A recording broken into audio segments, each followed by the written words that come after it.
Welcome to 360 Tamil. இன்னைக்கு இந்த வீடியோல ஒரு சூப்பரான பெங்காலி வெப் சீரிஸ் தான் பார்க்க போறோம். இந்த வெப் சீரிஸோட பேரு அட்வொகேட் அச்சிந்தா H அப்படின்றது. சீசன் 3 ஆல்ரெடி நம்ம பார்த்தோம், நல்லா இருக்குன்னு சொன்னீங்க. அதனால தான் சீசன் 1 உங்களுக்காக நான் கொண்டு வந்திருக்கேன். இதோட கதை ரொம்பவே சூப்பரா இருக்கும். நீங்க எதிர்பார்க்காத நிறைய திருப்பங்கள் இந்த கதையில வச்சிருப்பாங்க. நான் முதல்ல இந்த வெப் சீரிஸோட பிளாட்டை பத்தி சொல்றேன். குரு அப்படின்ற ஒரு நபர் இருக்காரு பாத்தீங்களா, இதுக்கு முன்னாடி ஒரு பொண்ணை லவ் பண்ணிருப்பாரு. ஆனா வீட்டுல பார்த்து இப்ப ஷாலினின்னு ஒரு பொண்ணை கல்யாணம் பண்ணி வைக்கிறாங்க. சந்தோஷமா தான் ஷாலினி கூட வாழ்ந்துட்டு இருக்காரு. திடீர்னு என்னாச்சுன்னு தெரியல, ஒய்ஃபை டைவர்ஸ் பண்றதுக்கு முடிவு பண்றாரு. இந்த மாதிரி நிலைமையில வீட்டுல ஒரு ஃபங்க்ஷன் நடக்குது. நீ போய் உன்னோட ஹஸ்பண்ட கூட்டுவான்னு ஷாலினி கிட்ட சொல்றாங்க. கூப்பிடுறதுக்கு போன ஷாலினி ஹஸ்பண்ட சாவடிச்சிடுறாங்க. ஹஸ்பண்ட இவங்க தான் சாவடிச்சாங்களா இல்ல இவங்க போறதுக்கு முன்னாடியே வேற யாராவது சாவடிச்சாங்களான்னு ஒரு கேள்வி வருது பாத்தீங்களா. இந்த பொண்ணு பக்கம் நியாயம் இருக்குன்ற மாதிரி நம்ம ஹீரோ நினைக்கிறாரு. அந்த பொண்ணுக்காக ஆஜராகிறாரு. சோ உண்மையான குற்றவாளி யாரு, இல்ல உண்மையான குற்றவாளியே இந்த பொண்ணான்னு ஒரு கேள்வி இருக்குல்ல, அதுக்கெல்லாம் பதில் சொல்றதுதான் இந்த வெப் சீரிஸோட கதை. கண்டிப்பா இந்த வெப் சீரிஸ் உங்க எல்லாருக்குமே பிடிக்கும். எந்த ஒரு இடத்துலயும் ஸ்கிப் பண்ணாதீங்க, அப்பதான் இந்த வெப் சீரிஸோட கதை உங்களுக்கு தெளிவா புரியும். எக்ஸ்பிளனேஷனுக்குள்ள போறதுக்கு முன்னாடி வீடியோக்கு ஒரு லைக் போடுங்க. இந்த எக்ஸ்பிளனேஷன் பிடிச்சிருந்ததுன்னா ஐப்ன்ற ஆப்ஷனை கிளிக் பண்ணி சப்போர்ட் பண்ணுங்க. மேற்கொண்டு பேசி டைம் வேஸ்ட் பண்ணாம நம்ம நேரடியா எக்ஸ்பிளனேஷனுக்குள்ள போயிடலாம். சீரிஸோட ஸ்டார்டிங் சீனே ஒரு பெரிய குடும்பத்தை காட்டுறாங்க. இந்த பாட்டி தான் இந்த குடும்பத்தோட ஹெட் போல. வீல் சேர்ல தான் இருக்காங்க. சாங் எல்லாம் பாடிட்டு இருக்காங்க. இந்த குடும்பத்தை சேர்ந்த எல்லாருமே ரசிச்சிட்டு இருக்காங்க.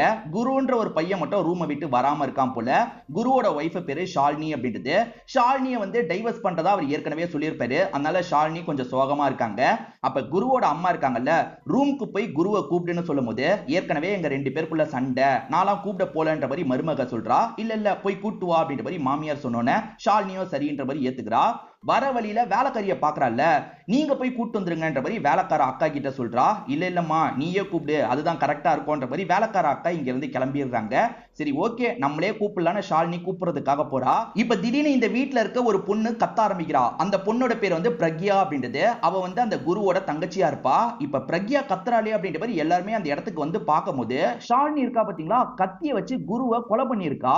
கத்தியை இப்ப வந்து அவரோட நெஞ்சில இருந்து எடுத்துட்டு இருக்கா. இத ஃபேமிலியை சேர்ந்து எல்லாருமே பாக்குறாங்க. ஷாக் ஆகுறாங்க. அடிப்பாவி சாவடிச்சிட்டியான்ற மாதிரி பாக்குறாங்க. அப்படியே கட் பண்ணி நம்ம ஹீரோவை காட்டுறாங்க. இவரோட பேர் அச்சிந்தா அப்படின்றது. இவரை பொறுத்த வரைக்கும் சின்ன சின்ன கேஸ் எல்லாம் ஹேண்டில் பண்ணிட்டு இருக்காரு. அதாவது வந்து என்னோட கோழியை திருடிட்டாங்க, ஆடை திருடிட்டாங்கன்னு கேஸ் வரும்ல, அதெல்லாம் இவர் ஹேண்டில் பண்ணிட்டு இருக்காரு. இவர் நடந்து போகும்போது தெரியாத்தனமா ஒரு லேடி இடிச்சிடுறாங்க. அந்த லேடி பதட்டமா இருக்கிறத இவர் கவனிக்கிறாரு. ஆக்சுவலா இந்த லேடி தான் வந்து ஷாலினியோட அம்மாவா இருப்பாங்க. ஷாலினியை காப்பாத்துறதுக்காக தான் இந்த இடத்துக்கு வந்து அலைஞ்சிட்டு இருக்காங்க போல. இப்போ ஒரு பெரிய லாயர் வந்து இறங்குறாரு. இந்த லாயர் பேரு முகேஷ் அப்படின்றது.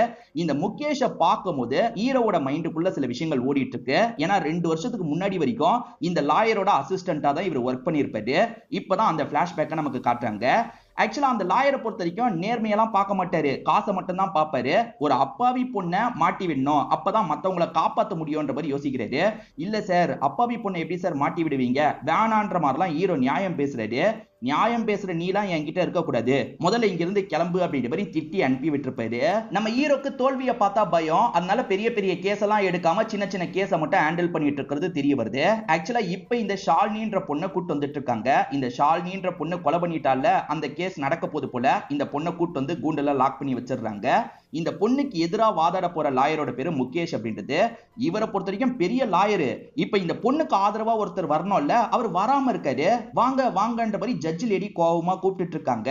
ஒருத்தர் கிட்ட பேசி வச்சுமே அவர் இன்னும் வரலையன்ற மாதிரி ஷாலினி அம்மா பார்த்துட்டு இருக்காங்க. இன்னொன்று பக்கம் வீட்டுல நடக்கிறத காட்டுறாங்க. குருன்ற பையன் இறந்து போயிட்டான்ல, அந்த பையனோட அம்மா ரொம்ப ஃபீல் பண்றாங்க. அதனால வீட்டுல இருக்க எல்லாருமே ஒரு டாக்டரை வர வச்சு செக் பண்றாங்க. இவர் தான் குடும்ப டாக்டர் போல. இவரை வர வச்சு செக் பண்றாங்க. பையன் இறந்து போனதை ஏத்துக்க முடியாம அம்மா ஃபீல் பண்ணிட்டு இருக்காங்க போல. இப்ப அப்படியே கட் பண்ணி கோர்ட்ல நடக்கிறத காட்டுறாங்க. ஒரு வழியா அந்த லாயர் இந்த இடத்துக்கு வந்துடுறாரு. லேட்டா வந்ததுக்காக மன்னிப்புலாம் இந்த இடத்துல கேட்டுட்டு இருக்காரு. அந்த லாயர் பெருசா எந்த ஒரு பாயிண்டையுமே வைக்காம உட்கார்ந்துட்டு தான் இருக்காரு. முகேஷ் இருக்கார்ல, இந்த பொண்ணு தான் கொலை பண்ணிருக்கா. காரணம் என்னன்னா, அவர் சீக்கிரமே டைவர்ஸ் பண்ற ஐடியால இருந்திருக்காரு. குடும்பத்துக்கிட்டே இந்த விஷயத்த சொல்லியிருக்காரு. டைவர்ஸ் பண்ணிட்டா அவர்கிட்ட இருந்து காசு வராது இல்ல, அதனால அவர் கதையை முடிக்கணும்னு நினைச்சிருக்கா. ஆனா இவ கொலை பண்ணதை எல்லாருமே பார்த்துட்டாங்க. அந்த ரூம்ல சண்டை நடந்த மாதிரி தங்கச்சிக்கு சவுண்ட் கேட்டிருக்கு. தங்கச்சி செக் பண்றதுக்காக வரும்போது தான் இவ கத்தியால குத்துனதை பார்த்திருக்கா. சோ இவ தான் இந்த கொலையை பண்ணிருக்கா. இவளுக்கான தண்டனை கண்டிப்பா கிடைக்கணும் அப்படின்ற மாதிரிலாம் முகேஷ் இந்த இடத்துல பேசுறாரு. இதை தாண்டி இவளுக்கு யார் கூடயோ தொடர்பு இருக்கு. ஏன்னா அப்பப்ப போன்ல போன்ல யார்கிட்டயோ பேசியிருக்கா, வீட்டுல இருக்கவங்க கவனிச்சிருக்காங்க அப்படின்ற மாதிரிலாம் சொல்றாரு. இவர் இந்த மாதிரிலாம் குற்றச்சாட்டு வைக்கும் போது எதிர்த்தரப்பு லாயர் ஏதாவது பேசணும்ல, அவர் பெயில் மட்டும் கேட்டு பாக்குறாரு. ஜட்ஜ் லேடியும் பெயில்லாம் தர முடியாதுன்னு சொல்றாங்க. சரி ஓகேன்ற மாதிரி பெருசா எந்த ஒரு வாதத்தையும் வைக்காம இருக்காரு. அதனால திரும்பி இந்த பொண்ணை ஜெயிலுக்கு கூட்டு போயிட்டு இருக்காங்க. இதை நினைச்சு அம்மா பயங்கரமா ஃபீல் பண்ணிட்டு இருக்காங்க. இப்ப பாஸ்ட்ல நடந்த விஷயத்தை காட்டுறாங்க. ஆக்சுவலா ஹஸ்பண்ட் இல்லாத சமயம் இந்த ஷாலினி இருக்காங்க பாத்தீங்களா, ஹஸ்பண்டோட போன்ல வர மெசேஜை செக் பண்ணலாம்னு நினைக்கிறாங்க. ஏதோ அடிக்கடி மெசேஜ் வருது போல, செக் பண்ணலாம்னு நினைக்கும் போது குடி போதையில ஹஸ்பண்ட் இந்த இடத்துக்கு வந்துடுறாரு. வந்தவர் என்னோட போனை எதுக்காக செக் பண்ற அப்படின்ற மாதிரி ஒய்ஃப் மேல கோவப்படுறாரு. அவர் போதையில வந்திருக்காருல, கொஞ்ச நேரம் கழுத்தை நெரிச்சவர் படுத்து தூங்கிடுறாரு. ஹஸ்பண்ட் ஏன் இப்ப இப்படி மாறிட்டாரு, முதல்ல அன்பா தானே இருந்தாருன்னு இவங்களும் யோசிக்கிறாங்க. நம்ம ஹீரோவை பொறுத்த வரைக்கும் லவ் ஃபெயிலியர் ஏற்பட்டிருக்கும். இவர் லவ் பண்ண பொண்ணு இருக்காங்க பாத்தீங்களா, வேற ஒருத்தரை கல்யாணம் பண்ணி இவர் வீட்டுக்கு பக்கத்துல தான் இருந்துட்டு இருக்காங்க. சோ எக்ஸோட பையன் இருக்கான் பாத்தீங்களா, அடிக்கடி இவர்கிட்ட பேசுறதுக்காக எல்லாம் வருவான். இப்ப கூட எக்ஸுக்காக தான் இவர் மிக்ஸி எல்லாம் ரெடி பண்ணி தரலான்னு ரெடி பண்ணிட்டு இருக்காரு. இதெல்லாம் அப்பாவுக்கு சுத்தமா பிடிக்க மாட்டேங்குது. அப்பாவை பொறுத்த வரைக்கும் ஒரு போலீஸ் பொண்ணு தெரியும். அந்த பொண்ணோட பேரு மாலினி அப்படின்றது. அவங்க ரொம்ப தங்கமான பொண்ணா இருப்பாங்க. எப்படியாவது மாலினியும் நம்ம பையனையும் சேர்த்து வைக்கணும் அப்படின்ற மாதிரி நினைக்கிறாரு.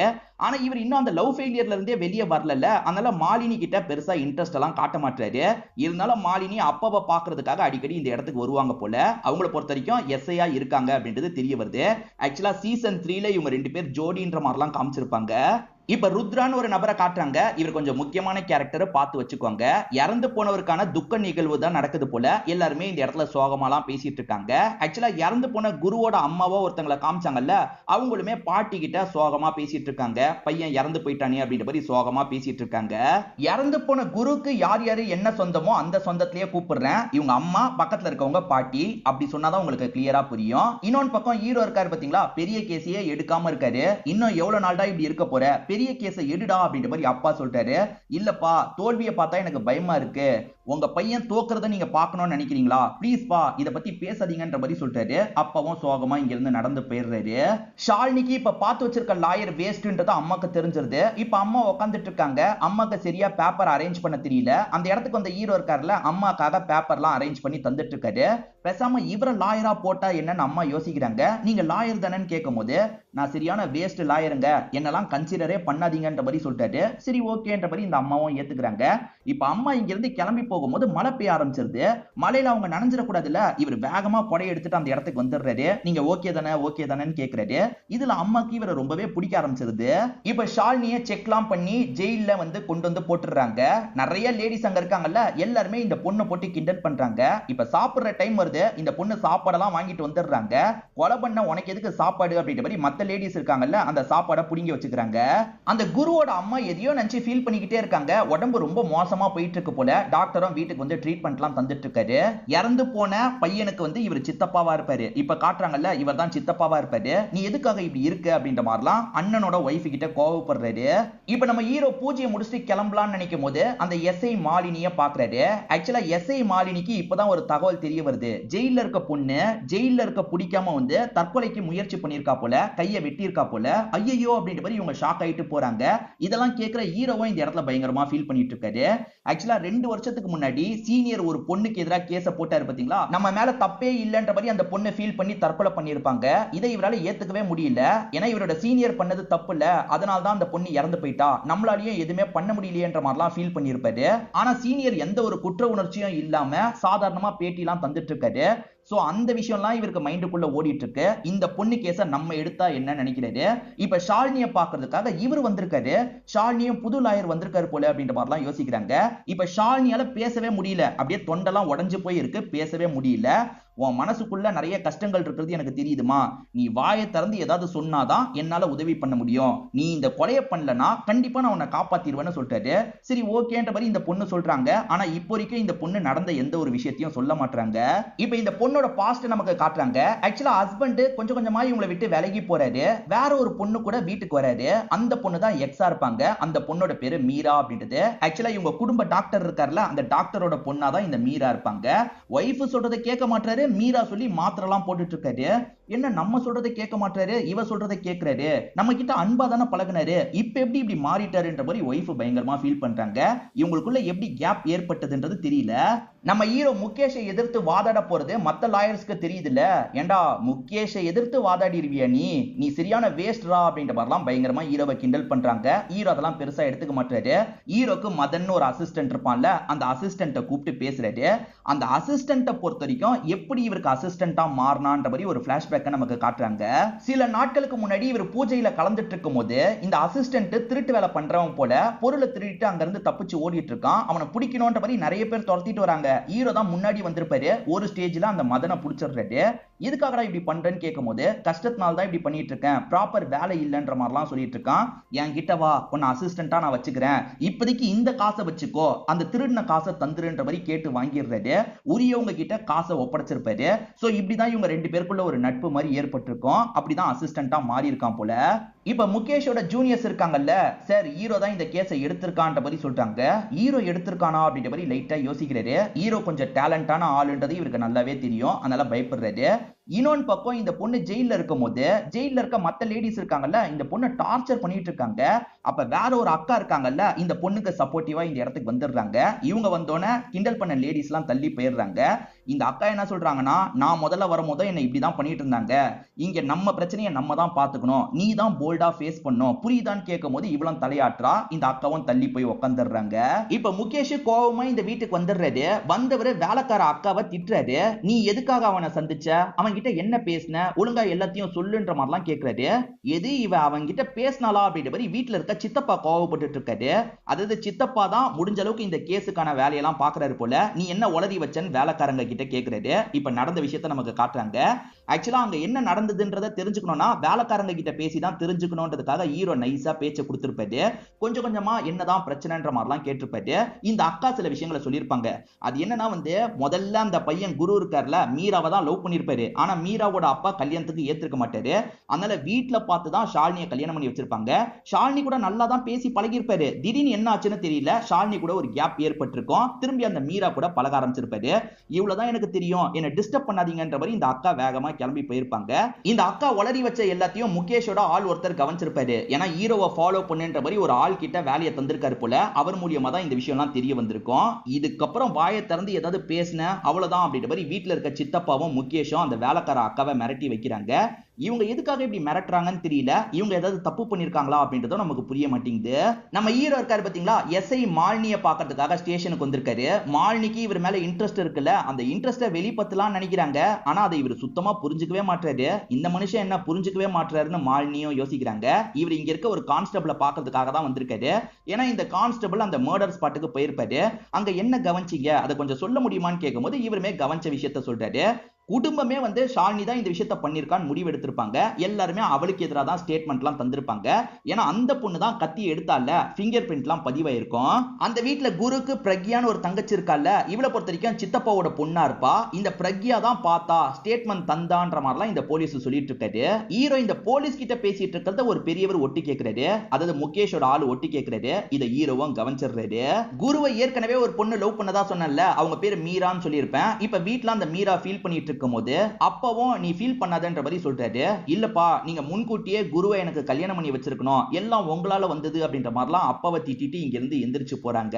ஷாலினி கிட்ட லாயர் வந்திருக்காங்கன்னு சொன்னோன்னே நம்ம ஆளு தான் வந்திருக்காருன்னு பாக்குறதுக்காக வராங்க. ஆனா அந்த இடத்துல யார் உட்காந்துட்டு இருக்கானா, முகேஷ் தான் உட்காந்துட்டு இருக்காரு. நீ தான் இந்த விஷயத்த பண்ணன்னு ஒத்துக்கோ, ஏதாவது காசை வாங்கி தரன்ற மாதிரி முகேஷ் பேசிட்டு இருக்காரு. அப்ப சட்டுன்னு ஹீரோ இந்த இடத்துக்கு வந்துடுறாரு. சார், என்னோட கிளைண்ட் கிட்டே நீங்க பேசக்கூடாது, அது தப்பு சார் அப்படின்ற மாதிரிலாம் சொல்றாரு. தப்பு சரிலாம் எனக்கு நீ சொல்லி தெரியா, நீ என் கூட கம்பேர் பண்ணும்போது குழந்தடா அப்படின்ற மாதிரி முகேஷ் கலாய்ச்சிட்டு போறாரு. இதெல்லாம் பாக்குற அந்த பொண்ணு பயத்துல மயங்கி விழுந்துடுறாங்க. இப்ப இந்த ஷாலினி யோசிச்சு பாக்குற மாதிரி ஒரு விஷயத்த காட்டுறாங்க. இவங்க தூங்கிட்டு இருக்கும் போது ஹஸ்பண்ட் எதையோ நினைச்சு அழுவுறாரு. இவங்களுமே முழிச்சு பாக்குறாங்கல்ல, எங்க என்னங்க ஆச்சு, என்னாச்சுங்க அப்படின்ற மாதிரிலாம் கேட்கும் போது அவர் அதெல்லாம் சொல்லாம அழுதுகிட்டே இருக்காரு. இவங்க மேற்கொண்டு கேட்கும் போது கடுப்பை இவங்களை பிடிச்சு கத்துறாரு. ஹஸ்பண்ட் கொஞ்ச நாளா தான் இப்படி மாறிட்டு இருக்காருன்றது இவங்களுக்கு தெரியுது. ஏன் எதுக்குன்றதெல்லாம் கிளியரா இவங்களுக்கு புரிய மாட்டேங்குது. இதே குடும்பத்துல ருத்ரான்ற ஒரு நபர் இருக்காருல, இருக்காருல்ல அவருமே குருவோட அம்மா கிட்ட பேசிட்டு இருக்காரு. சோ யாருக்கோ காசு தரணும்ன்றத பத்தி இவங்க ரெண்டு பேர் பேசிட்டு இருக்காங்க. யாருக்கு காசு தரணும்னு பேசிட்டு இருக்காங்க அப்படின்றத கிளியரா நமக்கு காட்ட மாட்டாங்க.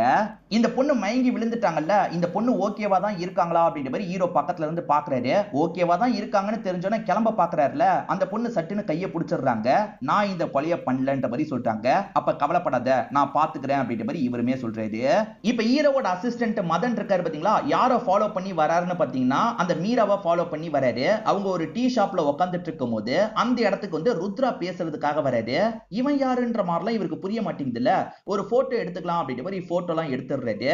ஹீரோ அம்மாக்கு ஆறுதல் சொல்றதுக்காக வராரு. அதாவது பொண்ணுக்கு ஒண்ணே இல்ல, நீங்க தைரியமா இருங்கன்ற மாதிரி ஆறுதல் சொல்ற மாதிரி பேசுறாரு. அப்பதான் ருத்ரா கூட அந்த பொண்ணு மீரா பேசிட்டு இருக்கான்ற மாதிரி ஹீரோக்கு போட்டோ அனுப்பி வச்சிருக்காரு. இவர் யாருன்னு தெரியுமான்னு கேட்கும் போது குருவோட சொந்தக்காரரு எனக்கு தெரியும்ன்ற மாதிரி இந்த அம்மாவும் சொல்லிட்டு இருக்காங்க.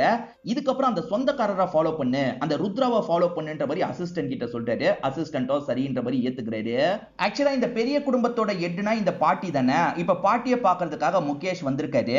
சில சமயம் நீங்களுமே கோர்ட்டுக்கு வர சூழல் கூட வரலாம், உங்களுக்கு ஓகே தானேன்னு கேட்கும் போது முடிஞ்ச அளவுக்கு அந்த சிச்சுவேஷன் வராம பாத்துக்கோ, அப்படி நான் வரணும்ன்ற நிலைமை வந்ததுன்னா நான் வரேன்ற மாதிரி இந்த பாட்டி சொல்றாங்க. என்ன ஆனாலும் சரி, பல வருஷத்துக்கு முன்னாடி நடந்தது வெளியே வரக்கூடாதுன்னு பாட்டி சொல்றாங்க. பாட்டி எதை பத்தி சொல்றாங்க அப்படின்றது கிளியரா தெரியல. இந்த ருத்ரா நைட்டு நேரம் எங்கேயோ நடமாடிட்டு இருக்காரு. எங்க போறாருன்ற மாதிரி மதன் இருக்காருல, மாறு வேஷத்துல அவருக்கு தெரியாம ஃபாலோ பண்றாரு. ருத்ராவை பொறுத்த வரைக்கும் ஒரு சாதாரணமா இருக்க வீட்டோட கதவை தட்டிட்டு இருக்காரு. அதெல்லாம் இவர் கவனிச்சிட்டு இருக்காரு. ருத்ரா பணக்காரரு, இந்த இடத்துல என்ன பண்றாரு அப்படின்ற மாதிரி மதனுக்கு கேள்வி வருது. மதன் அந்த வீட்டை மட்டும் நோட் பண்ணிட்டு இங்க இருந்து கிளம்பிடுறாரு. இந்த கேஸுக்காக ஹீரோவும் எஸ்ஐ மாலினியோ சேர்ந்த மாதிரி தான் வேலை பார்த்துட்டு இருக்காங்க. அப்ப வந்த ஹீரோவோட அப்பா இருக்காருல, எப்பா இவங்க ரெண்டு பேரை சேர்த்து வச்சிட்டா நல்லா இருக்கும்ன்ற மாதிரிலாம் யோசிக்கிறாரு. அப்பன்னு பார்த்து அந்த விஷ பாட்டில் சின்ன பையன் வந்துடுறான். அதாவது எக்ஸோட பையன் இந்த இடத்துக்கு வந்துடுறான். அம்மா கேஸ் காலின்னு சொன்னாங்க, சிலிண்டர் இருக்குமான்ற மாதிரி கேட்கறான். நான் உடனே தரேன்ற மாதிரி ஹீரோ இருக்காருல சிலிண்டர்லாம் தந்துட்டு இருக்காரு. சே, இந்த குட்டி சாத்தம் இருக்கிற வரைக்கும் என்னோட பையன் லைஃப்ல எதுவுமே நடக்காது போலியே அப்படின்ற மாதிரி அப்பா புலம்பிட்டு இருக்காரு. பையன் இப்பதானே பெரிய கேஸ் எடுத்திருக்காரு, நல்லபடியா பண்ணுன்ற மாதிரி அப்பாவும் வாழ்த்துலாம் சொல்லி இங்க இருந்து அனுப்பி வைக்கிறாரு. ஆக்சுவலா இவரை பொறுத்த வரைக்கும் முகேஷ் கூட எப்படி மோத போறோன்ற மாதிரி பயத்துல தான் இருக்காரு. முகேஷ் வேற அவர் பங்குக்கு இவரை மிரட்டி விடுற மாதிரிலாம் பேசிட்டு இருக்காரு. முகேஷ் ஏற்கனவே வச்சாரு பாத்தீங்களா, அதே ஸ்டேட்மெண்ட் தான் இங்க வைக்கிறாரு. அது என்னன்னா ஷாலினியை பிரியலான்ற மாதிரி குரு முடிவு பண்ணிட்டாரு. ஷாலினிக்கு பயம் வந்துருச்சு. ஐயோ டைவர்ஸ் ஆயிடுச்சுன்னா எதுவும் கிடைக்காது, அதுக்குள்ள இவர் செத்து போயிட்டா எல்லாம் நமக்கு கிடைச்சிரும், நைஸா கொலை பண்ணிடலாம் நினைச்சிருக்காங்க.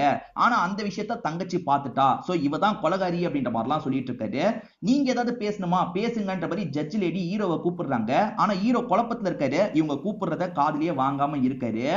இப்ப பாஸ்ட்ல நடந்த விஷயத்தை காட்டுறாங்க. இந்த குருக்கு ஏதோ தெரிய வந்திருது போல. அம்மா கிட்ட அதை பத்தி கேட்கறான். அம்மாவும் அதெல்லாம் தேவையில்லை, அதை பத்தி எல்லாம் பேசாதப்பா அப்படின்ற மாதிரி கண்ட்ரோல் பண்ணிட்டு இருக்காங்க. இதெல்லாம் வந்து ஷாலினி கவனிச்சிட்டு இருக்காங்க. அம்மா கிட்ட இவர் எதை கேட்கிறாரு, அம்மா எதுக்காக பேச வேணாம்னு சொல்றாங்கன்ற மாதிரிலாம் பாக்குறாங்க. ரொம்ப நேரம் ஹீரோவை கூப்பிட்டதுக்கு அப்புறம் தான் ஹீரோ சுய நினைவுக்கு வராரு. நான் இங்கதான் இருக்கேன், எனக்கு எந்த ஒரு குறுக்கு விசாரணையும் இல்லைன்ற மாதிரி சொல்றாரு. இப்ப முகேஷ் என்ன பண்றாருன்னா போலீஸை வர வச்சிடுறாரு. ஆக்சுவலா அங்க கத்தி கிடைச்சதுல அந்த கத்தியில இவளோட ஃபிங்கர் பிரிண்ட் தானே கிடைச்சதுன்னு கேட்கும்போது போலீஸும் ஆமான்ற மாதிரிலாம் சொல்றாரு. இப்போ குறுக்கு விசாரணை பண்றேன் அப்படின்ற மாதிரி ஹீரோ வந்து சில கேள்வி கேட்கிறாரு. எதுவுமே ஒர்க் அவுட் ஆக மாட்டேங்குது. முகேஷ் ஹீரோ பிளாக் பண்ற எல்லாத்தையும் அசால்ட்டா உடச்சிட்டு போயிடுறாரு. கண்டிப்பா இந்த ஷாலினி தான் இந்த விஷயத்தை பண்ணிருக்கான்ற மாதிரிலாம் சொல்றாரு. ஹீரோக்கு எதிர்த்து பெருசா பேசவும் வர மாட்டேங்குது, பயங்கரமா சொதப்பிட்டு இருக்காரு. இந்த முகேஷ் ஏற்கனவே வேலைக்காரி கிட்ட எப்படி பேசணும்னு சொல்லியிருப்பாரு, வேலைக்காரியும் அந்த மாதிரி தான் பேசிட்டு இருக்காங்க. சோ முகேஷ் வந்து அவரோட எவிடன்ஸ் எல்லாம் ரொம்ப ஸ்ட்ராங் ஆக்கிடுறாரு. ஹீரோவால சுத்தமா ஸ்கோரே பண்ண முடியல. ஹீரோ கொஞ்சம் சொதப்புறாருல, ஷாலினியும் இதை நினைச்சு ஃபீல் பண்ணிட்டு இருக்காங்க. ஹீரோ கோர்ட்ல பயங்கரமா சொதப்பிட்டார்ல, வீட்டுக்கு வந்து வாந்திலாம் எடுத்துட்டு இருக்காரு. என்ன நீ ஓகேவான்னு கேட்கும் போது இப்ப கொஞ்சம் பரவாயில்ல அப்படின்ற மாதிரி அசிஸ்டன்ட் கிட்டயும் அப்பா கிட்டயும் சொல்றாரு. ஆக்சுவலா ருத்ரா ஒரு வீட்டோட கதவை தட்டிட்டு இருந்தார்ல, அந்த வீட்டுக்கு நம்ம போலான்ற மாதிரி இவருமே அந்த வீட்டை பாக்குறதுக்காக வந்துடுறாரு. இப்ப பொறுமையா கதவை திறந்து உள்ள போலான்னு பார்த்தா அங்க ஒரு 80 வயசு பெரியவர் இருக்காரு. கிடைக்கிற பொருள்லாம் தூக்கி தூக்கி எரிஞ்சிட்டு இருக்காரு. ஹீரோ பயத்துல வேகமா கதவை சாத்திடுறாரு. நீங்க ஏங்க கதவை திறந்தீங்கன்னு பக்கத்து வீட்டுல இருக்க லேடி பேச்ச கொடுக்குறாங்க. இந்த பெரியவருக்கு என்னாச்சு, இந்த பெரியவரை பார்க்கறதுக்காக இவர் வந்திருக்காரான்னு கேட்கும் போது ஆமா இவர் பேரு ருத்ரா தானே, அப்பப்ப இந்த பெரியவருக்கு காசெல்லாம் தந்துட்டு போவாருன்ற மாதிரி சொல்றாங்க. காசு தருவாரா எதுக்குன்னு கேட்கும் போது இந்த பெரியவருக்கு ஒரு பையன் இருந்தாரு, அந்த பையன் அந்த வீட்டுல படிக்கட்டுல உருண்டு இறந்து போயிட்டாரு, நஷ்ட ஈடு மாதிரி இந்த பெரியவருக்கு அப்பப்ப காசெல்லாம் தருவாங்கன்ற மாதிரி சொல்றாங்க. இந்த பெரியவரை நான் கிளீன் பண்றதுக்கு போகும்போது சில விஷயங்களை என்கிட்ட சொல்லியிருக்காரு. அதாவது இந்த பெரியவரோட பையனும் அந்த பெரிய குடும்பத்துல இருக்க ஒரு லேடியும் லவ் பண்ணிருக்காங்க.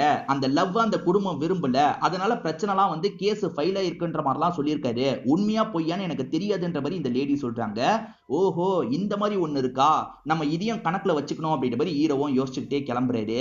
இந்த பெரியவரோட பையன் ரிலேட்டடா ஏதாவது கேஸ் ஃபைல் கிடைக்குதான்ற மாதிரி இவரும் போலீஸ் ஸ்டேஷனுக்கு வந்துடுறாரு. அந்த கேஸ் ஃபைல் எனக்கு தேவைப்படுதுன்னு சொல்லிட்டு, நீ பாட்டுக்கு வந்து கேக்குற, எப்படி தர முடியும், நீ ப்ராப்பரான ஏதாவது டாக்குமெண்டோட வா, அப்பதான் தர முடியும்ன்ற மாதிரி இங்க இருக்க போலீஸ் அனுப்பி வச்சிடுறாரு.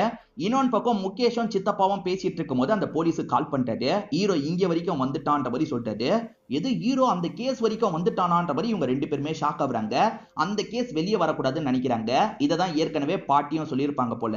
ஆக்சுவலா இன்னமும் ஷாலினிக்கு தொண்டையில காயம் இருக்கு போல. ஷாலினியால பேச முடியல, அதனால எல்லாத்தையும் எழுதி காமிச்சிருக்காங்க. எழுதி இருக்க விஷயத்தை இவரும் படிக்கிறாரு. ஆக்சுவலா ஹஸ்பண்ட் எதனால திடீர்னு இவங்களை விட்டு விலகி போனாருன்றதே உங்களுக்கு புரிய மாட்டேங்குது. இவங்க அன்பா பேசும்போது ஹஸ்பண்ட் கோவமா பேசுறாரு. ஹஸ்பண்ட் நைட்டு நேரம் நம்ம மீட் பண்ணலாம்னு போன்ல யார்கிட்டயோ பேசிட்டு இருக்காரு. இது எல்லாத்தையும் இவங்களும் கவனிக்கிறாங்க. ஹஸ்பண்ட் யார்கிட்ட பேசியிருப்பாரு, அந்த நேரம் நம்ம போய் ஸ்பை பண்ணா என்னன்ற மாதிரிலாம் ஒய்ஃப் யோசிக்கிறாங்க. ஆக்சுவலா உங்களுக்கு கள்ள காதல் இருக்கு, நீங்க போன்ல பேசினதா சொன்னாங்களே என்ன அப்படின்னு கேட்கும்போது அதுக்கான காரணத்தை இவங்க எழுதி காட்டுறாங்க. அது என்னன்னு பாத்தீங்கன்னா, இவங்க அம்மா கிட்ட சில விஷயங்களை ஷேர் பண்ணலாம்னு நினைச்சிருப்பாங்க. அதாவது என் கூட நல்லாதாமா இருந்தாரு, திடீர்னு என்ன ஆச்சுன்னு தெரியல, யாரையோ மீட் பண்றது விஷயமா பேசினாரு, நான் போய் ஸ்பை பண்ண போறோமா அப்படின்ற மாதிரி அம்மா கிட்ட தான் இவங்க சொல்லியிருப்பாங்க. சரி, ஸ்பை பண்ணீங்களான்ற மாதிரி இவர் கேட்கிறாரு. உங்க புருஷன் எங்க போனாருன்றத பாத்தீங்களான்னு கேட்கும்போது, யார போய் தெரியுமா சார் பார்த்தாரு, அந்த மீரா பொண்ணை தான் போய் பார்த்தாரு அப்படின்ற மாதிரி இவங்களுமே விஷயத்த சொல்றாங்க. இப்ப முகேஷ் இருக்காரு பாத்தீங்களா, முக்கியமானதே இந்த தங்கச்சி பிரக்யா தான்ன்ற மாதிரி பிரக்யா கிட்ட நடந்த விஷயத்த கேட்கிறாரு. அவங்க தான் கத்திய வச்சு குத்துனாங்க, நான் அந்த விஷயத்த பார்த்தேன் அப்படின்ற மாதிரி சொல்றாங்க. நீ குத்துனதையே பாத்தியா இல்ல வந்து கத்திய வச்சிருக்கிறத மட்டும் பாத்தியான்னு கேட்கும்போது, நான் குத்துனதையே பார்த்தேன், 2 வாட்டி குத்துனதை பார்த்தேன் அப்படின்ற மாதிரிலாம் சொல்லிட்டு இருக்காங்க. இதெல்லாம் கவனிச்சிட்டு இருக்க ஹீரோ குறுக்கு கேள்வி கேட்கறதுக்காக வந்துடுறாரு. ஓஹோ, 2 வாட்டி குத்துனதை பாத்தீங்களான்னு கேட்கும்போது இவங்களும் ஆமான்னு சொல்றாங்க. அந்த குருவை பொறுத்த வரைக்கும் உங்க அண்ணன் தானே, அதாவது பெரியப்பாவோட பையன் தானே, பெரியப்பாவோட பையனை ஒய்ஃப் 2 வாட்டி கத்தியால குத்துற வரைக்கும் நீங்க என்ன பண்ணிட்டு இருந்தீங்க, போய் தடுக்க வேண்டியதானு கேட்கும்போது, நான் அதை பார்த்தோன்னே ஷாக் ஆயிட்டேன், அதனால தான் என்னால எதுவுமே பண்ண முடியலன்ற மாதிரி இந்த பொண்ணு சொல்றாங்க. இல்ல நீங்க ஷாக் ஆகல, உங்க அண்ணன் செத்து போயிட்டா சொத்துல ஒரு ஷேர் குறையோன்றதுக்காக அமைதியா இருந்தீங்கல்ல, உண்மையை சொல்லுங்க, நீங்களுமே இதுல சம்பந்தப்பட்டிருக்கீங்க தானேன்னு கேட்கும்போது, சார் என்ன சார் இப்படி பேசுறீங்க, நானும் எதுவுமே பண்ணலன்ற மாதிரி இந்த பொண்ணு சொல்றா. அப்புறம் எப்படிங்க 2 வாட்டி குத்துற வரைக்கும் நீங்க சும்மா இருப்பீங்க, போய் தடுக்க மாட்டீங்களா அப்படின்ற மாதிரி திரும்ப திரும்ப இந்த பொண்ணை லாக் பண்ணி கேக்குறாரு. ஆக்சுவலா இந்த பொண்ணுக்கும் அந்த அண்ணனுக்கும் ஏற்கனவே சண்டை ஏற்பட்டிருக்கும் போல. அதாவது குடும்பம்னா சண்டை ஏற்படும்ல, அந்த சண்டையெல்லாம் இவர் சொல்றாரு. அந்த சண்டைய மனசுல வச்சுதான் உங்க அண்ணனை சாவ விட்டுருக்கீங்க. ஒருவேளை ஷாலினிக்கு பதிலா நீங்க கூட குத்தி இருக்கலாம், ஷாலினியை மாட்டி விட்டுருக்கலாம், உங்களோட ஐ விட்னஸ் எடுத்துக்க முடியாது அப்படின்ற மாதிரிலாம் பேசிட்டு இருக்காரு. போக போக இந்த பொண்ணை பயம்புத்துறதுனால ஒரு ஸ்டேஜ்ல இந்த பொண்ணு என்ன சொல்றாங்கன்னா, ஆக்சுவலா கத்தியால திரும்ப திரும்ப குத்துனதெல்லாம் நான் பார்க்கல, கத்தி கையில இருந்தது அவ்வளவுதான் பார்த்தேன்ற மாதிரி சொல்றா. எப்பவுமே மொக்கையா பேசுற ஹீரோ இன்னைக்கு சூப்பரா பேசிட்டார்ல, இவனை லாயரா போட்டதுக்கு இன்னைக்கு தான் நல்லா பேசுறான்ற மாதிரி ஷாலினியும் பார்த்துட்டு இருக்காங்க. இப்ப இன்னொன்னு பக்கம் மதன் இருக்காரு பாத்தீங்களா, ஆக்சுவலா ஸ்டேஷன்ல ஏதோ ஒரு கரண்ட் ப்ராப்ளம் போல, சரி பண்ற ஆள் மாதிரி அந்த இடத்துக்கு வந்துடுறாரு. அப்படி வந்தவரு அந்த பழைய ஃபைல திருடுறதுக்காக தான் வந்திருக்காரு போல. ஒரு கேப் கிடைக்கும் போது திருடி வெளியே எடுத்துட்டு வந்து ஹீரோ கிட்ட தராரு. இப்ப இவங்க தான் திருடி இருக்காங்கன்னு தெரிஞ்சு ஆளுங்களாம் துரத்திட்டு வராங்க. போலீஸுங்க துரத்திட்டு வருவாங்கன்னு பார்த்தா ரவுடிங்க துரத்திட்டு வராங்க. அப்படி வந்த ரவுடிகள் இருக்காங்க பாத்தீங்களா, இவர் மண்டையிலேயே ஒரு போடு போடுறாங்க. கையில இருக்க ஃபைல் எல்லாம் புடிங்கிட்டு இங்க இருந்து கிளம்பி போயிடுறாங்க. இவர் காயப்பட்ட மாதிரி விழுந்து கிடக்குறாரு. ஆனா இவருக்கு தேவையானதை இவர் எடுத்து வச்சிட்டாரு போல. இப்ப காலையில ஒரு ஹாஸ்பிட்டல்ல இவர் கண்முழிக்கிறாரு. நீ ஓகே தானேன்ற மாதிரி இவருக்கு வேண்டிய எல்லாருமே கேட்டுட்டு இருக்காங்க. அதே சமயம் முகேஷ் இந்த இடத்துக்கு வந்துடுறாரு. எல்லாரையும் வெளியே அனுப்பிட்டு முகேஷ் மட்டும் பேச ஆரம்பிக்கிறாரு. அதுல இருக்கிற போட்டோவை நீ எடுத்துட்டேன்னு எனக்கு தெரியும், எங்க வச்சிருக்க, ஒழுங்கா தான்னு கேட்கும் போது, என்ன சார் சொல்றீங்க, அதுல இருந்து நான் எதையுமே எடுக்கல சார் அப்படின்ற மாதிரி இவர் போய் சொல்லிட்டு இருக்காரு. பல வருஷத்துக்கு முன்னாடி நடந்த அந்த கேஸ்ல ஏதோ ஒரு விஷயம் இருக்கு போல, அதை எப்படியாவது எடுக்கணும்ன்றதுக்காக ஹீரோவோட வீட்டை செக் பண்றதுக்கு ஆர்டர்லாம் வாங்கி ஹீரோவோட வீட்டை செக் பண்ணிட்டு இருக்காங்க. ஆனா கிடைக்கவே மாட்டேங்குது. ஆக்சுவலா ஹீரோ வீட்டுக்கு எக்ஸோட பையன் அடிக்கடி வருவான் பாத்தீங்களா, அந்த பையன் கிட்ட தான் கொடுத்திருக்காரு போல. அந்த பையனுமே பத்திரமா தான் இருக்குன்ற மாதிரிலாம் சிக்னல் கொடுத்துட்டு இருக்கான். இந்த பொண்ணுமே ஹீரோ கிட்ட பேசுறதுக்காக எழுதிட்டு இருக்கா. அப்பன்னு பார்த்து வேற ஒரு லேடி இருக்காங்கல்ல, இவ கிட்ட கெலாட்டா பண்றதுக்காக வராங்க. ஆனா இந்த வாட்டி இந்த பொண்ணு தைரியமா பேசுறா. தேவையில்லாம என் விஷயத்துல தலையிடாத, என்ன பண்ணுவனே தெரியாதுன்ற மாதிரி மிரட்டுறா. இதனால அந்த லேடியும் அமைதியான மாதிரி கிளம்பிடுறாங்க.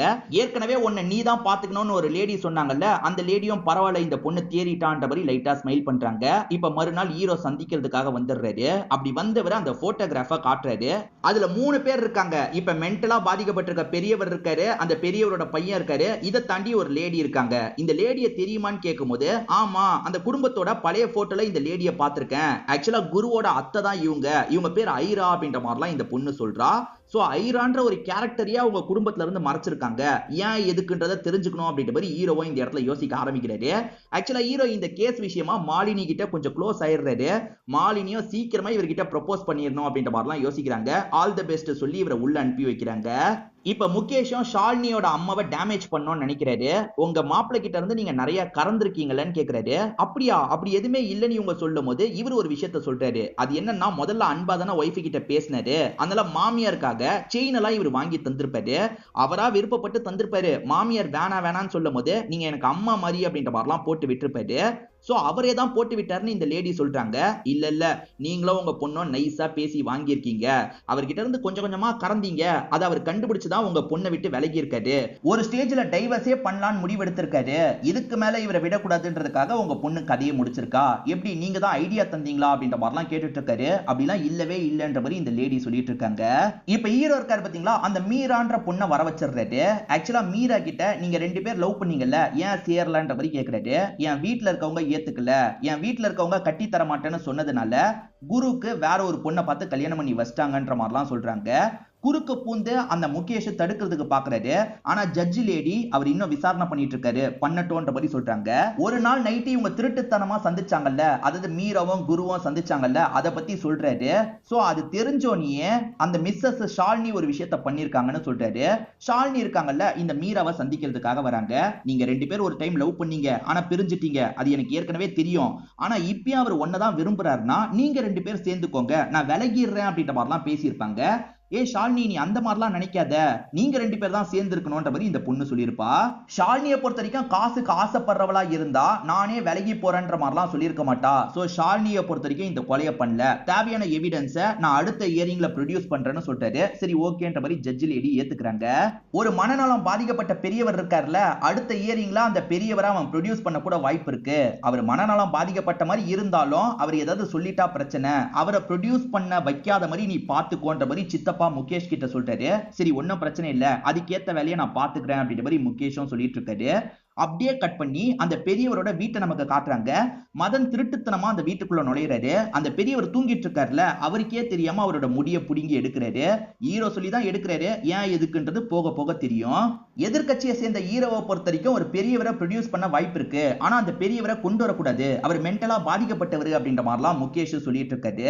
ஆனா ஹீரோ இருக்காருல, நான் அந்த பெரியவரெல்லாம் கூப்பிட போறது இல்ல, சித்தப்பாவை தான் கூப்பிட போறேன்ற மாதிரி சொல்றாரு. இது சித்தப்பாவியா அப்படின்ற மாதிரி முகேஷ் ஷாக் ஆகுறாரு. இப்ப சித்தப்பா அந்த விசாரணை குண்டுக்கு வந்துடுறாரு. உங்களுக்கு ஐரான்னு ஒரு தங்கச்சி இருந்தாங்கல்லன்னு கேட்கும் போது ஆமா இருந்தான்ற மாதிரி இந்த சித்தப்பா சொல்றாரு. அவங்களுக்கு என்ன ஆச்சுன்னு கேட்கும் போது அவளை பொறுத்த வரைக்கும் தற்கொலை பண்ணி இறந்து போயிட்டதா சொல்றாரு. அவங்க தற்கொலை பண்ணிக்கிறதுக்கு முன்னாடி வெளிநாட்டுல இருந்திருக்காங்களே, எதுக்கு வெளிநாட்டுக்கு போனாங்கன்னு கேட்கும் போது மேல் படிப்புக்காக போனா, ஆனா செட் ஆகலன்னு திரும்பி வந்துட்டா அப்படின்ற மாதிரிலாம் இவர் சொல்லிட்டு இருக்காரு. இப்ப எதுக்காக இதெல்லாம் கேட்டுட்டு இருக்கேன்னு ஜட்ஜி கேட்கும் போது காரணம் இருக்குன்ற மாதிரி ஹீரோ ஒரு விஷயத்த சொல்றாரு. ஆக்சுவலா அந்த ஐராவும் தீபக்னு ஒரு பையனோ லவ் பண்ணிருப்பாங்க, அதாவது பெரியவரோட பையனோ லவ் பண்ணிருப்பாங்க. பெரியவர் தான் அந்த வீட்டுல டிரைவரா வேலை பார்த்திருப்பாரு. இந்த பையன் அப்பப்ப ஹெல்பர் மாதிரி வருவான் போல. அப்படிதான் ஐராவை லவ் பண்ண ஆரம்பிச்சிருப்பான். 2 பேருமே கல்யாணம் பண்ணிக்கணும்னு ஆசைப்படுறாங்க. ஆனா இவன் வேற கேஸ்ட்ல வீட்டை சேர்ந்தவங்க ஏத்துக்க மாட்டாங்க. ஒரு ஸ்டேஜ்ல தீபக் படிக்கட்டுல இருந்து உருண்டு விழுந்து இறந்து போயிட்டான்ற மாதிரி அந்த குடும்பம் சொல்லியிருப்பாங்க. இவரால ஏத்துக்கவே முடியல. அந்த தீபக் முதல்ல இறந்து போறாருல, அதுக்கப்புறம் ஐரா ஒரு வருஷம் வெளிநாட்டுல இருந்திருப்பாங்க. அதுக்கப்புறம் தான் இந்த இடத்துக்கு வந்திருப்பாங்க. இந்த இடத்துக்கு வந்தோடனே இறந்து போயிருப்பாங்க. சோ ஐராவோட சாவலியும் மர்மம் இருக்கு, தீபக்கோட சாவலியும் மர்மம் இருக்கு. இந்த ஒரு வருஷம் வெளிநாட்டுக்கு போனதுக்கு ஒரு காரணம் இருக்கு, நான் அந்த காரணத்தை கண்டுபிடிச்சிட்டேன் அப்படின்ற மாதிரிலாம் சொல்லிட்டு, என்ன சொல்றீங்க தெளிவா சொல்லுங்கன்னு ஜட்ஜி லேடி கேட்கும் போது முகேஷ் எப்படியாவது தடுக்கலான்ற மாதிரி ட்ரை பண்ணிட்டு இருக்காரு. ஆனா ஹீரோ இருக்காருல, மேற்கொண்டு சில விஷயங்களை சொல்லணும்னு நினைக்கிறாரு. நான் வேற ஒருத்தங்களை இந்த கூண்டுக்கு கூப்பிடணும்னு நினைக்கிறேன், அதாவது குருவோட அம்மா இருக்காங்கல்ல, அவங்கள கூப்பிடணும்னு நினைக்கிறேன்னு சொல்லிட்டு இப்ப குருவோட அம்மாவை இந்த இடத்துக்கு வர வச்சிடுறாங்க. ஆக்சுவலா குருவோட அம்மாவை பொறுத்த வரைக்கும் 5 வருஷத்துக்கு மேல குழந்தை இல்லாம கஷ்டப்பட்டிருப்பாங்க. திடீர்னு குழந்தை வந்திருக்கும். குழந்தை எப்படிங்க திடீர்னு வரும், ஒரு ஹாஸ்பிட்டலுக்கு போகணும், ஆபரேஷன் நடக்கணும், அந்த மாதிரி எந்த ஒரு ரெக்கார்டுமே கிடைக்கல. குழந்தை எப்படி வந்தது ஒழுங்கா சொல்லுங்கன்னு கேட்கும் போது இந்த லேடி முழிச்சுக்கிட்டே இருக்காங்க. நீங்க சொல்ல மாட்டீங்க போல, நானே சொல்றேன்னு சொல்ல ஆரம்பிக்கிறாரு. டிரைவரோட பையன் தீபக்கும் ஐராவும் பழகுனாங்கல்ல, அதுல ஐரா பிரெக்னன்ட் ஆயிருப்பாங்க. வேற கேஸ்ட் காரணால தங்கச்சி பிரெக்னன்ட் ஆயிருக்கான்றது தெரியக்கூடாதுன்றதுக்காக வெளிநாட்டுக்கு கூட்டு போயிருப்பாரு. கலைக்க முடியல, அதனால வெளிநாட்டுக்கு கூட்டு போய் அந்த குழந்தைய பெத்து எடுக்க வச்சிருப்பாரு. அதுக்கப்புறம் தங்கச்சியை கொஞ்சம் கொஞ்சமா திட்டுறாங்கல்ல, அதுல தங்கச்சியை தற்கொலை பண்ணி இறந்து போயிடுவாங்க. அந்த குழந்தைய வந்து இவங்களுக்கு தந்துடலாம். ஏன்னா 5 வருஷமா இவங்களுக்கு குழந்தை இல்லல்ல, அது பெரியப்பாக்கும் பெரியமாக்கும் குழந்தை இல்லல்ல, அவங்களுக்கு தந்துடலான்ற மாதிரி தந்திருப்பாங்க. ஆக்சுவலா குரு அம்மா கிட்ட ஒரு விஷயம் தெரிஞ்சிருச்சு அப்படின்ற மாதிரிலாம் சொன்னான் பாத்தீங்களா, இத பத்தி தான் சொல்லியிருப்பான் போல. இப்பதான் நமக்கு தெரிய வருது. இப்ப ஹீரோ இருக்கார்ல, அடுத்ததா மீரா கிட்ட நான் பேசணும்னு நினைக்கிறேன்னு சொல்லிட்டாரு. ஆக்சுவலா மீராக்கு இந்த உண்மை தெரியும் போல. மீரா தான் குரு கிட்டயே சொல்லியிருக்காங்க போல. எப்படி உங்களுக்கு தெரியும்ன்ற மாதிரி கேக்குறாரு. குருவை கல்யாணம் பண்ணி வைக்க மாட்டேன்னு அப்பா சொல்லிட்டார்ல, ஏன்ற காரணம் உங்களுக்கு தெரிய மாட்டேங்குது. ஒரு நாள் அப்பா அம்மா கிட்ட பேசுறத கேட்டிருப்பாங்க. அது என்னன்னா வந்து அவனை பொறுத்த வரைக்கும் வந்து அவங்களோட பையன் கிடையாது, அதாவது ஐரான் ஒருத்தியோட பையன், வேற கேஸ்ட்னால பிறந்த பையன், அவனுக்கு போய் எப்படி என்னோட பொண்ணை தர முடியும், என்னால தர முடியாது அப்படின்ற மாதிரி வைஃப் கிட்ட பேசியிருப்பாரு.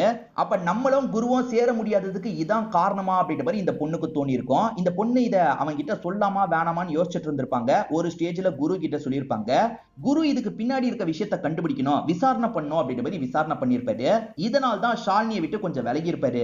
ஏன்னா வந்து நம்ம மீராவை தான் கல்யாணம் பண்ணிருக்கணும், ஆனா இதனால தான் நம்ம ஷாலினியை கல்யாணம் பண்ற நிலைமை வந்துருச்சு அப்படின்ற மாதிரி கொஞ்சம் கொஞ்சமா இவர் ஷாலினியை விட்டு விலக ஆரம்பிச்சிருப்பாரு. இதான் நடந்தது அப்படின்ற மாதிரி இந்த இடத்துல இவங்களுமே சொல்லிட்டு இருக்காங்க. சோ ஃபங்க்ஷன் நடக்கிறதுக்கு முன்னாடி இவர் கண்டுபிடிச்சிருவாரு, இவர் யாரோட பையன்றத கண்டுபிடிச்சிருவாரு. நான் ஃபங்க்ஷன்ல எல்லாரும் முன்னாடி வச்சு இந்த விஷயத்தை சொல்ல போறேன்னு மீரா கிட்ட சொல்லிட்டாரு. இதெல்லாம் வேணாண்டா, தேவையில்லாம எல்லாருமே கவலைப்படுவாங்க, இதெல்லாம் பண்ணாது அப்படின்ற மாதிரி இவங்க சொல்லியிருப்பாங்க. இல்ல இல்ல ஃபங்க்ஷன்ல வச்சு நான் பண்ண போறேன்ற மாதிரிலாம் இவர் சொல்லியிருப்பாரு. சரி ஓகே ஓகே நீ கொஞ்ச நேரம் கழிச்சு வந்துக்கோ அப்படின்ற மாதிரி மீராவும் ஃபங்க்ஷனுக்கு கிளம்பி போயிருப்பாங்க. மொத்த குடும்பத்துக்கு முன்னாடியும் நான் ஐராவோட பையன்றத சொல்லணும்னு நினைச்சான், அதுக்குள்ள அவன் கொல்லப்பட்டுட்டான் அப்படின்ற மாதிரிலாம் இந்த மீரா சொல்லிட்டு இருக்காங்க. இப்ப இவர் சிசிடிவி ஃபுட்டேஜ் எல்லாம் காமிச்சிட்டு இருக்காரு. அப்படி காமிச்சிட்டு இருக்கும் போதே நான் தான் கொலை பண்ண அப்படின்ற மாதிரி சித்தப்பா எந்திரிக்கிறாரு. என்ன பண்ணிட்டு இருக்க உட்காருன்ற மாதிரி முகேஷ் சொல்றாரு. இல்ல இல்ல நான் தான் இந்த கொலையை பண்ணன்ற மாதிரி திரும்ப திரும்ப சித்தப்பா சொல்லிட்டு இருக்காரு. ஆனா ஹீரோ இருக்கார்ல, சித்தப்பா பழியை ஏத்துக்கலாம்னு பாக்குறாரு. ஆனா சித்தப்பா இந்த விஷயத்த பண்ணல, யாரு பண்ணாங்கன்னு எனக்கு தெரியும், அவங்கள கோர்ட்டுக்கு நான் வர வைக்கணும்னு நினைக்கிறேன்ற மாதிரி சொல்லிட்டாரு. இப்ப யார தெரியுமா இந்த கோர்ட்டுக்கு கூட்டு வந்துட்டு இருக்காங்க, அந்த பாட்டியை தான் கூட்டு வந்துட்டு இருக்காங்க. வீல் சேர்ல பாட்டியும் இந்த இடத்துக்கு வந்துடுறாங்க. நம்ம ஹீரோ சிசிடிவில எதையோ காட்டுறதுக்கு வந்தார்ல, இந்த பாட்டி வீல் சேர்ல தானே இருக்காங்க. இவங்க கால்ல ஒயிட் ஷூ போட்டிருப்பாங்க, அந்த ஒயிட் ஷூல பிளட் இருந்திருக்கும். இவருமே சாமர்த்தியமா அந்த ஒயிட் ஷூவை எடுத்து மேட்ச் பண்ணி பார்க்கும்போது இவங்க தான் கொலை பண்ணிருக்க வாய்ப்பு இருக்குன்னு கெஸ் பண்ணிருப்பாரு. கண்டிப்பா சித்தப்பா இந்த விஷயத்த பண்ணல, இந்த லேடி தான் பண்ணிருக்காங்க, என்ன நடந்திருக்கோன்றத நான் சொல்றேன் அப்படின்ற மாதிரி இவர் சொல்ல ஆரம்பிக்கிறாரு. இந்த பாட்டி தெரு தெருன்னு முடிச்சிட்டு இருக்காங்க. ஆக்சுவலா கண்டுபிடிச்ச குரு இருக்கார்ல, பாட்டி நல்லவங்களா தான் இருப்பாங்க, இந்த சித்தப்பா பெரியப்பா சேர்ந்து தான் ஏதோ பண்ணிருக்காங்கன்ற மாதிரி யோசிச்சிருப்பாரு. பாட்டி நல்லவங்கன்னு நினைச்சு இவர் கண்டுபிடிச்ச விஷயத்தெல்லாம் சொல்றாரு. நான் இதை எல்லாரும் முன்னாடியும் சொல்ல போறேன் பாட்டி அப்படின்ற மாதிரிலாம் சொல்லிட்டு இருக்காரு. ஆனா பாட்டி தான் மெயின் வில்லியா இருப்பாங்க, பாட்டி தான் இதுக்கு பின்னாடி இருப்பாங்க. எது எல்லாரும் முன்னாடியும் சொல்ல போறானா அப்படின்ற மாதிரி பாட்டிக்கு உள்ள தூக்கி வாரி போட்டுருது. பாட்டி வேகமா அந்த போட்டோவை எரிக்க ஆரம்பிக்கிறாங்க. இவனுமே அதை பார்த்து என்ன பண்றீங்கன்னு கேட்கும்போது சட்டுன்னு ஒரு கத்தி எடுத்து அவன் நெஞ்சிலே ஒரு குத்து குத்துறாங்க. என்ன பாட்டி இப்படி பண்ணிட்டாங்கன்ற மாதிரி ஷாக் ஆன மாதிரி அவன் பொத்துன்னு கீழே விழுந்துடுறான். இவங்களுக்கு என்ன பண்றதுன்னு தெரியாம பையனுக்கு கால் பண்றாங்க, அதாவது சித்தப்பாக்கு கால் பண்றாங்க. சித்தப்பாவும் இந்த இடத்துக்கு வந்துடுறாரு. அம்மா நீங்க பாட்டுக்கு சாதாரணமா கிளம்பி போங்கம்மா, வேற ஏதாவது பண்ணலாமா அப்படின்ற மாதிரிலாம் சொல்லிட்டாரு. சோ மருமகளை போக சொல்லி எல்லாருமே வற்புறுத்துனாங்கல்ல, பிளான் பண்ணி தான் எல்லாருமே ஷாலினி அந்த இடத்துக்கு அனுப்பி வச்சிருக்காங்க போல. ஹஸ்பண்டுக்கு என்ன ஆச்சுன்னு பாக்குறதுக்காக தான் ஷாலினி கத்தி எடுத்திருப்பாங்க. அப்பன்னு பார்த்து அந்த பிரக்யா பார்த்திருப்பா, கத்தி இருப்பா, எல்லாருமே அந்த இடத்துக்கு வந்திருப்பாங்க. சோ ஷாலினி மேல பழிய போட்டுலான்ற மாதிரி குடும்பமா முடிவு பண்ணிருப்பாங்க. இதான் நடந்தது அப்படின்ற மாதிரி ஹீரோ சொல்றாரு. ஆக்சுவலா அந்த தீபக்கு படிக்கட்டுல இருந்து உருண்டு போய் இறந்துட்டான்ற மாதிரி சொன்னாங்கல்ல, அதெல்லாம் கதை தான். இவங்க தான் படிக்கட்டுல இருந்து தள்ளி விட்டுருப்பாங்க, அவன் கதையை முடிச்சிருப்பாங்க. இது எல்லாத்தையும் அந்த பொண்ணுமே பார்த்திருப்பா, அதாவது ஐரான்ற பொண்ணுமே பார்த்திருப்பா. அவ பிரெக்னன்ட்டா இருந்திருப்பா, கருவை கலைக்கலாம் தான் நினைச்சிருப்பாங்க.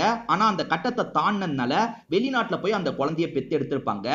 இன்னொன் பையனுக்கு குழந்தை இல்லல்ல, சரி அவன் குழந்தை மாதிரி வளர்த்துக்கிட்டோம் அப்படின்ற மாதிரி இந்த பாட்டி நினைச்சிருப்பாங்க. என்னன்னா இன்னொரு ஜாதிக்காரனுக்கு பிறந்த குழந்தைன்றது மட்டும் வெளியே தெரியக்கூடாதுன்ற மாதிரி மெயின்டைன் பண்ணிருப்பாங்க. அதுவும் இப்ப வெளியே வந்துருது. க்ளோசிங் ஸ்டேட்மெண்ட் கேட்கும் போது இந்த எதிர்த்தரப்பு முகேஷ் தோல்வியை ஏத்துக்கிறன்ற மாதிரி அமைதியா உட்கார்ந்துடுறாரு. இப்ப ஹீரோ க்ளோசிங் ஸ்டேட்மெண்டா என்ன சொல்றாருன்னா, ஷாலினி எந்த ஒரு தப்பும் பண்ணல, தப்பு பண்ணது இந்த பாட்டி. அதே மாதிரி இந்த பாட்டிக்கு ரொம்ப மோசமான தண்டனை கிடைக்கணும், அதாவது தூக்கு தண்டனை கிடைக்கணும். ஏன்னா இந்த மாதிரி ஒரு சிந்தனை ரொம்பவே ஆபத்தானது. நிறைய பேர் இவங்கள மாதிரி தான் இருக்காங்க, இவங்களுக்கு தண்டனை கொடுக்கிறது மூலியமா தான் அவங்களோட மனசை மாத்த முடியும் அப்படின்ற மாதிரி சொல்றாரு. இந்த பாட்டி எதுவுமே பேசாம அமைதியா இருக்காங்க. ஒரு ஸ்டேஜ்ல ஜட்ஜுமே தண்டனை எல்லாம் தந்துட்டு இருக்காங்க. இப்ப ஷாலினி தப்பிச்சிடுறாங்கல்ல, ஷாலினி குடும்பம் ஹீரோக்கு நன்றி சொல்லிட்டு இருக்காங்க. இதை தாண்டி அப்பாக்கு பையனை நினைச்சு ரொம்ப பெருமையா இருக்கு, நீ கலக்கிட்ட அப்படின்ற மாதிரிலாம் பையன் கிட்ட சொல்றாரு. அதே சமயம் தோத்து போன முகேஷ் இருக்கார்ல, நீ உண்மையிலேயே கலக்கிட்டன்ற மாதிரி கையை கொடுக்குறாரு. எல்லாம் உங்ககிட்ட இருந்து கத்துக்கிட்டது தான் அப்படின்ற மாதிரி ஹீரோ சொல்றாரு. என்ன ஒரே விஷயம், நான் எப்பவுமே நேர்மையான பக்கம் இருக்கணும்னு நினைப்பேன்ற மாதிரி ஹீரோ சொல்லிட்டு போறாரு. இதை நினைச்சு அந்த முகேஷ் இருக்காருல லைட்டா ஸ்மைல் பண்ணிட்டாரு. ஹீரோ இவ்வளவு நாள் வெளியே தானே இருந்தாரு, இப்போ உள்ளே ஆபீஸ் போட்டுறாரு. அம்மா இறந்து போயிருப்பாங்க போல, அம்மா ஞாபகார்த்தத்துக்காக போட்டோ எல்லாம் இந்த இடத்துல வச்சிட்டு இருக்காரு. மாலினியும் கூட இருந்து ஹெல்ப் எல்லாம் பண்ணிட்டு இருக்காங்க. இப்படி இவங்க சிரிச்சு பேசிட்டு இருக்கும் போது வேற ஒரு கேஸ் ஹீரோக்கு வருது போல. இப்ப 3 பேருமே சந்தோஷப்படுறாங்க. ஏன்னா ஹீரோக்கு இதுக்கு முன்னாடி கேஸ் எல்லாம் வராது, இப்பதான் கேஸ் வர ஆரம்பிக்குது. சூப்பர் அப்படின்ற மாதிரி 3 பேருமே சந்தோஷப்படுறதோட இந்த சீசன் 1 நமக்கு முடிச்சிடுறாங்க. சீசன் 1 சீசன் 3 கண்டிப்பா உங்களுக்கு பிடிச்சிருக்கும்னு நினைக்கிறேன். நீங்க கேட்டீங்கன்னா சீசன் 2 சீக்கிரமா கொண்டு வரதுக்கு ட்ரை பண்றேன். இந்த வீடியோ உங்களுக்கு பிடிச்சிருந்ததுன்னா லைக் பண்ணுங்க, கமெண்ட் பண்ணுங்க, மறக்காம 360 தமிழ் சேனலை சப்ஸ்கிரைப் பண்ணுங்க. தொடர்ச்சியா இந்த மாதிரி வீடியோக்கள் வந்துகிட்டே தான் இருக்கும்.